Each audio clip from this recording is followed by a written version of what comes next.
We have to ask ourselves, if we understand evolution, the creation and cause of events, effects, of environmental influences, what's the science behind stupidity? What's the genetic science? What creates so many stupid people in the world that they ascribe to a thing called the left, and they go on about the right, which is just a means to divide society over.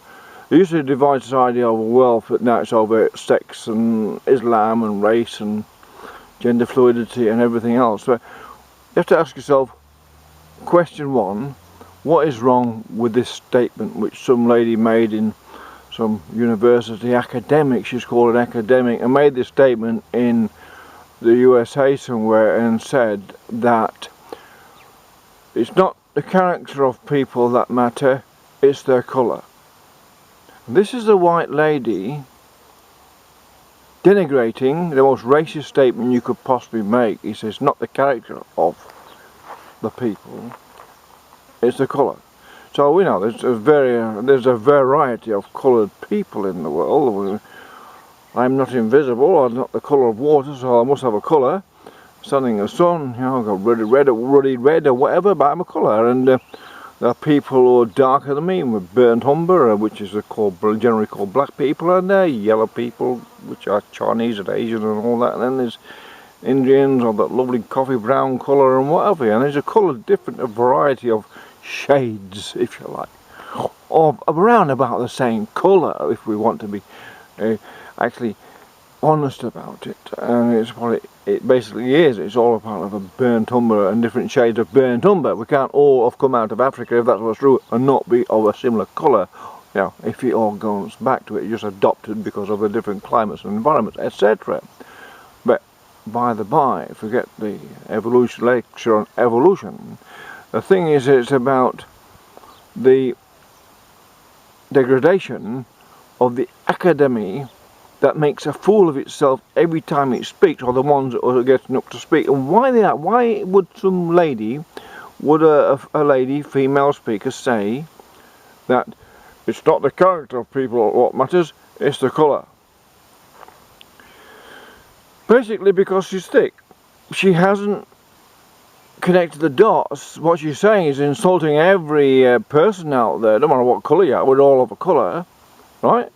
I'm white, so in that category, but I don't want to be categorised the same as someone who's in jail, who's murdered a few people, you know, who run rampant on drugs and stuff like that. Because if you're slandering me with, oh, you're all white, that's racism. Same as slandering people, you're all black, that's racism. And she's saying all blacks don't have any character between them. Well, that doesn't make sense. I mean, they're not zombies. The left are zombies. The white left academics are obviously zombies, because they all say the same. They're character-free people. They are colourless, if you like, mentally colourless, facially colourless, and character-wise totally colourless, empty vessels of total stupidity. To say that your character doesn't matter, it's the colour what counts, well, it's very difficult then to employ anyone and be selective about get the right person for a movie, or you know, or a job, or in a high profession. No, it doesn't matter what character you are anymore. Your colour what matters. Just turn up a job, and it will. You know, it doesn't matter. You're of a black colour, black person. Turn up for the job. Doesn't matter what your character is. You're going to get the job, according to the new phase in academic stupidity, or demonstration of academic stupidity. But why? There's a reason for it. You see, what these people do, because they're not very bright, obviously, otherwise wouldn't say such stupid things. They're trying to think up, they sit there at night time trying to think of, oh, I'm going to say something new, I'm going to get the biggest pat in the back, I'm going to be the greatest sycophant amongst the left, I'm going to say the next most sycophantic thing I can think of, that it is not character what matters, it's colour. And that's what it's all about. It's simple. Village idiots. Used to be one village idiot in a couple, maybe in a village. Now the universities are full of village idiots. And they're the people who in the past would have been struggling to find their mouth when it come to trying to feed themselves. They would not be getting a feed in a normal society. They wouldn't actually go and fend for themselves. And these people are hiding behind a barricade of confusion, which in masquerade is because it's in a collective or something of strength, when it shows really the great character weakness. And this is the point, the great character weakness amongst the left, to have to be in a collective rather than stand as individuals and stand on their own 2 feet and try to say something which actually makes sense. They can't make sense because, well, if they made sense, they would not be allowed to speak. The thing is, that's the whole thing. That's the irony of stupidity, which is now prevailing. But the thing is, a great irony about all of this, the thing that I like, is Islam. Islam is the big thing here, because we know that the Islam would desire to rule the world and all that. We know that. They're not going to deny it. Do you want to design? Do any Islam is going to deny they want to sort of control the world? No, they're not. That's the truth. There's no point in lying about it, pretending it's not true. And the thing about the left is, what's the very antithesis to everything the left has created as its political banner to push itself within democracies, to try and have political platforms and to try to take power through using democracy. Islam stands against everything the left champion. Gay sex, gender fluidity, climate change is done by human, not an act of God. They're against trying to break down families.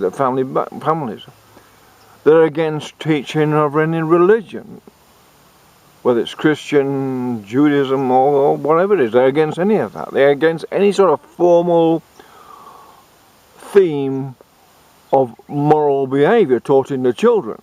Whereas if you travel to Muslim countries, the traffic's a bit chaos. You know, that's always in China, and they can be in Sydney, but or elsewhere. But you know, the traffic. But generally, you can walk through the streets. It's quite safe. You're not getting mass murdered because you're a tourist. You know, and you've got as much chance of walking through the streets of New York, maybe not New York because it's quite safe, but somewhere in Chicago being mugged and stabbed over there because by some person wants to rob you. It's actually probably a lot safer in many Islamic countries, unless it's in Syria, of course, which is having a bit of a problem. So, you know, and yes, some Islamic regimes don't treat the people very kindly. They shoot them instead of arguing with them. Oh, now that's a problem, isn't it? What happens when the left, and it generates enough Muslims are generated into our Western societies that they become a dominant force in a majority, so to speak? What then happens to all these people the left have created, genetically modified people? What happens to them when Islam one day, it hopes to, by democracy, vote in Sharia law and all that sort of stuff? What happens to all those people, all the left generating the generations of people who are weak-minded, weak-willed, have to be in a collective, have to say what everyone else says, otherwise they don't get a job or whatever, they ostracised or whatever, kicked out of university or whatever? What happens to all those people when Islam, which is founded on a philosophy and a religion and whatever it is, whether we agree with it or not, we must agree with some of the part of it, we must agree to respect with it. It works because it's anything that's founded in a family, and the separation between men and women and their role they have in bringing up children and stuff like that. Anything is founded in that, whether it's Chinese, Indian, Hindu, whatever it is, it respects natural law, God's law if you like, it respects it. The left have no respect for natural law or God's law or science or rational thinking, or they don't even understand democracy. This is an important point here. If democracy is not about taking sides, anyone thinks it is, it's not. You're letting yourself down in a democracy. It's about thinking about what the issues are, doing as much research as you can yourself, and trying to develop your own arguments against all sides. Before you can agree with anything, whether it's Brexit, we all agree with Brexit, we've got to develop an argument against it to understand why we agree with it. We've got to be open-minded and objective, and that's really how originally democracy in the ancient Greeks was probably a bit more Platonic and philosophical than it certainly is missing. That's what's missing now in the West, and maybe Islam, with the Platonics amongst them, may generate a new force of, if you like, moral authority along with intellectual development, and that's maybe where the world is going. And I have no judgment on any of it, other than the science of stupidity is demonstrated every time someone on the left speaks and says what is utter stupid, like it doesn't matter about people's characters, it's their colour what matters. Well, a lot of people in jail of all different colours, and the problem they have, and they're beating their wives up and that, of all different colours, the problem is a character fault. They're not of good character. So, you know, it just proves. Say something really, really stupid to be promoted as the next great speaker of the left. That's what it is. It's getting stupider and stupider and stupider. Anyway, can't get any more stupid than saying, oh, character doesn't matter, it's colour what counts. Really. Really. I can't help laughing, can you?